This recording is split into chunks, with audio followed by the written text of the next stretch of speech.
بسم اللہ الرحمن الرحیم۔ حضرت مولانا مفتی عبدالرحمن سبتی حفظہ اللہ کا چھوٹا سا بیان سننے کا موقع ملا۔ ماشاءاللہ بہت ہی پیاری باتیں ارشاد فرمائی ہیں۔ میری گزارش ہے، التماس، التجا ہے تمام مسلمانوں سے کہ اس کو زیادہ سے زیادہ شیئر کریں۔ بسم اللہ الرحمن الرحیم۔ عموماً ایک سوال کیا جاتا ہے کہ جب آپ جمہوریت کو کفر سمجھتے ہیں تو جو لوگ اس نظام کا، اس سسٹم کا حصہ بن رہے ہیں ان کا شرعی حکم کیا ہوگا؟ تو میں چاہتا ہوں کہ پوری تفصیل آپ کے سامنے رکھتی جائے۔ سب سے پہلی بات تو یہ سمجھ لیجئے کہ جمہوری حضرات جو ہیں یہ دو قسم کے ہیں۔ نمبر ایک، واضعین جمہوریت، جنہوں نے اس نظام کو بنایا ہے، اس نظام کو وضع کی ہے، اس کے بنانے والے، وہ تو ہیں کافر۔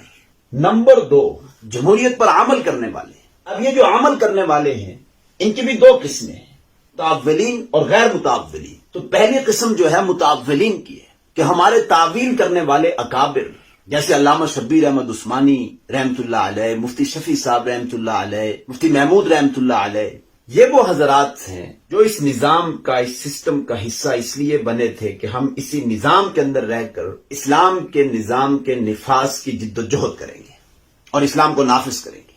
آج اس وطن عزیز میں 75 سال بیت چکے ہیں، یہاں اسلام نہیں آ سکا۔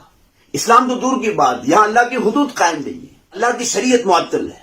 اور پھر یہ کہ ہمارے اکابر ہی کی یہ رائے ہے کہ جمہوری نظام سے اسلام نہیں آ سکتا، لہذا ہمارے یہ اکابر کے جنہوں نے یہ تعویل کی تھی ان کا اجتہاد خطا واقع ہوا، یہ تو عند اللہ ماجور ہیں۔ لیکن جو ان اکابر کی اس اجتہادی خطا کی پیروی کرنے والے ہیں، اتباع کرنے والے ہیں، یہ ہیں گمراہ، چاہے مذہبی جماعتوں کے قائدین ہوں یا ان کے کارکن، یہ خطا اجتہادی کی پیروی کرنے والے۔ نمبر دو، غیر متاولین، جو تعویل نہیں کرتے۔ اب ان کی بھی دو قسمیں۔ پہلی قسم ان لوگوں کی ہے کہ جو جمہوریت کو شرعی نظام سے بہتر سمجھتے ہیں یا جمہوریت کو شرعی نظام کے مساوی قرار دیتے ہیں، یا یہ کہ جمہوریت کو جائز اور حلال تصور کرتے ہیں۔ اگر وہ یہ باتیں جہالت کی بنیاد پر کر رہے ہیں پھر تو گناہگار ہیں، لیکن وہ جمہوریت سے پوری طرح باخبر ہو کر پھر بھی ایسی باتیں کر رہے ہیں تو یہ پکے کافر ہیں۔ نمبر دو، جمہوریت کو حرام تو مانتے ہیں کہ یہ کافروں کا بنایا ہوا نظام ہے،